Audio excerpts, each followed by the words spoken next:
కార్యక్రమాల్లో ముందులో మంగళగిరి ప్రజలు మీకు నిలబడతారు, మీకు అండగా ఉంటారు. వచ్చే 5 సంవత్సరాలు అన్ని శాఖ మంత్రులతో మేము చర్చిస్తాం. ఇక్కడున్న సమస్యలన్నీ పరిష్కరించే మార్గం మేము ఎత్తుకుంటాం సార్. దానికి మీ ఆశీస్సులు ఉండాలని ఈ సభాముఖం మిమ్మల్ని కోరుకుంటూ నాకే అవకాశం ఇచ్చిన మంగళగిరి ప్రజలందరికీ పేరు పేరున నా హృదయపూర్వక నమస్కారాలు తెలుపుకుంటూ నేను సెలవు తీసుకున్నాను. ఇప్పుడు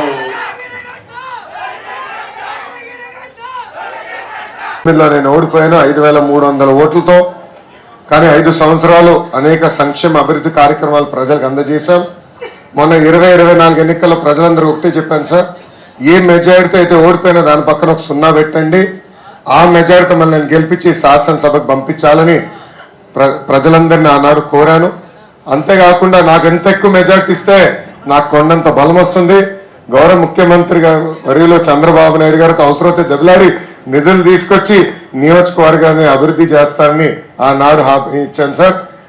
నేను కూడా ఊహించలేదు, ఆంధ్ర రాష్ట్ర ప్రజలు ఊహించలేదు, ఎవరు ఊహించిన విధంగా 91,000 ఓట్ల మెజార్టీతో నన్ను మంగళగిరి ప్రజలు ఆశీర్వదించారు, దీవించారు సార్.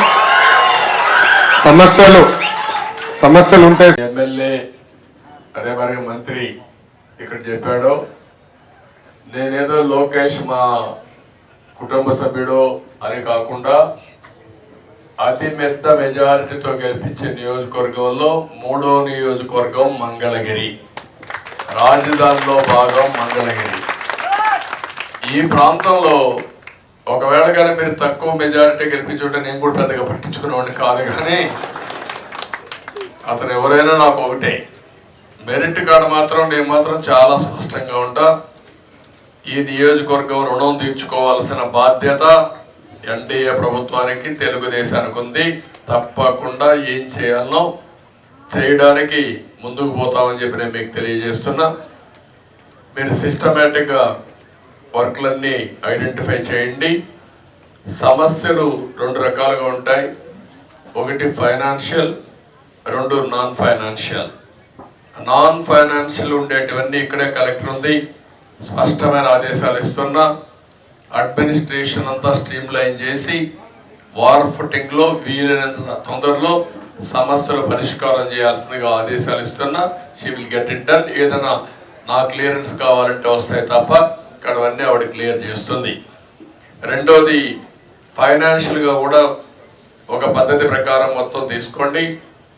ఈ 5 సంవత్సరాల్లో ఎప్పుడూ జరగని అభివృద్ధి ఈ మంగళగిరిలో చేసే బాధ్యత మాది, రాజధానిలో చేసే బాధ్యత మాది. ఎందుకంటే ఒక రాజధానిని ఆదర్శంగా చేయాలంటే అందరి సహకారం ఉంటే తప్ప సాధ్యం కాదు. రెండో విషయం కూడా ఒకటే కోరుతున్నా, ఈ రాజధాని ప్రాంతంలో ఉండే ప్రతి ఒక్క రైతును కానీ ప్రజలు కానీ కోరుతున్నా, ఏదైనా రోడ్డు వేయాలంటే అడ్డపడడం, కోర్టు పోవడం కూడా కరెక్ట్ కాదు. మీకు ఏదైనా ఇబ్బంది ఉంటే చెప్పండి. నేను ఎప్పుడు కూడా నా జీవితంలో గుర్తుపెట్టుకోవాల్సింది, ఒక హైదరాబాద్ ఎయిర్పోర్ట్ కట్టినా, ఒక సైబరాబాద్ కట్టినా, ఒక అవుటర్ రింగ్ రోడ్ వేసినా, ఒక పోలవరం కట్టినా, ఒక ఇరిగేషన్ ప్రాజెక్ట్ కట్టినా, అక్కడుండే రైతు